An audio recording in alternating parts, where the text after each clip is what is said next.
नमस्कार मैत्रिणींनो, चला तर अंड्याची भाजी आज कशी बनवायची ते दाखवून अगदी कोल्हापुरी टाईप आपण बनवणार आहे. बघा इथं 4 अंडे घेतलेले आहे.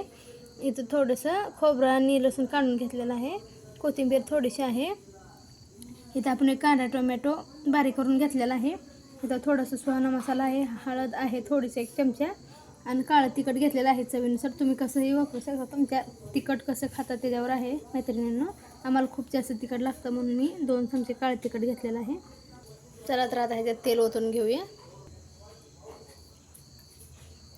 2 चमचे आपण तेल ओतून घेऊ ह्याच्यामध्ये.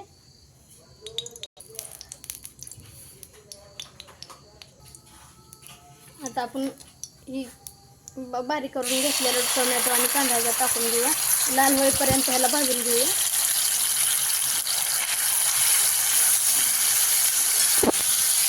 अगदी लाल होईपर्यंत अगदी स्लो गॅसवर बारीक आपलं हलवून घ्यायचं ह्याला.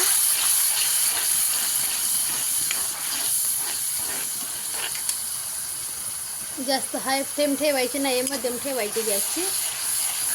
जसं मसाला भाजल तशी टेस्ट लागते मैत्रिणींना भाजीला. माझ्या रेसिपी आधी ॲड केलेल्या आहेत ते बघा. खूप छान अगदी मोजक्या साहित्यामध्ये बनवते मैत्रिणींना मी रेसिपी. तुम्ही वापरून बघा एकदा. आपण लाल होईपर्यंत हलवून घेऊया. बघा आपला मसाला आता कसं तेल सोडायला लागलेला आहे. बघा मसाल्यातून तेल निघायला लागलेलं आहे. आता आपण ह्याच्यात खोबरं टाकून घेऊया. आपण खोबरं टाकून घेतलेलं आहे. आता थोडंसं हलवून घेऊया लाल होईपर्यंत.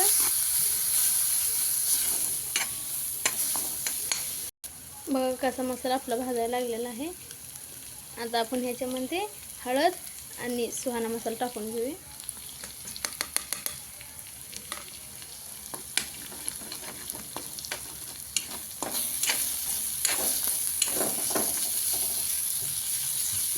थोडंसं हलवून घेऊया याला. थोडंसं पाणी ओतू आधी, नंतर हलवून घेऊ थोडंसं.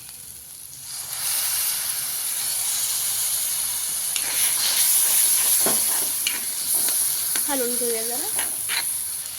बघा आपला मसाला कसा तेल सोडायला लागलेला आहे. आपण हे थोडंसं चवीनुसार मीठ टाकून घेऊया.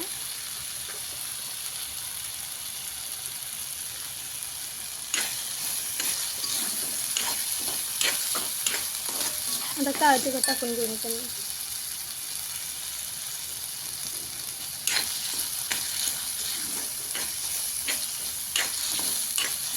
थोडीशी कोथिंबीर टाकून घेऊ वरून. थोडंसं पाणी ओतून घेऊया. उगं थोडंसं ओतायचं पाणी.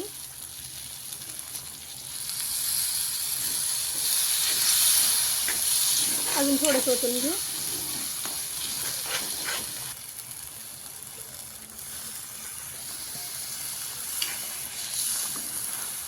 थोडं आपण जरा ग्रेव्ही जरा हे करून घेऊया, हलवून घेऊया.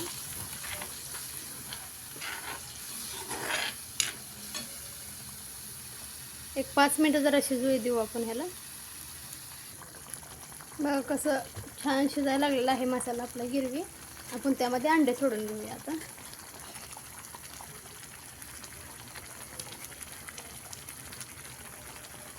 थोडंसं हलवून घेऊया.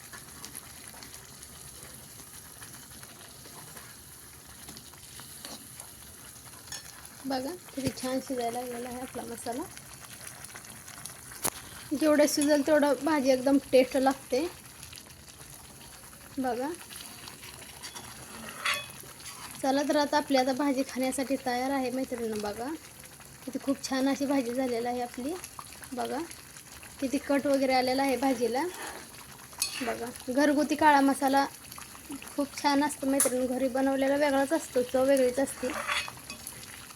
बघा तिखट आपलं तेल मी जास्त टाकलं नव्हतं तरीसुद्धा तेल किती सुटलेलं आहे. बघा चला तर मैत्रिणींनो, माझा व्हिडिओ आवडल्यास लाईक करा, शेअर करा आणि सबस्क्राईब करायला विसरू नका मैत्रिणींनो. बाय. अशीच नवनवीन व्हिडिओ मी तुम्हाला शेअर करायचा. आणि मित्रांनो मला कमेंट करून सांगा तुम्ही कुठलेही जे सांगेल ते मी तुम्हाला करून टाकेल रेसिपी मैत्रिणींनो. चला तर बाय.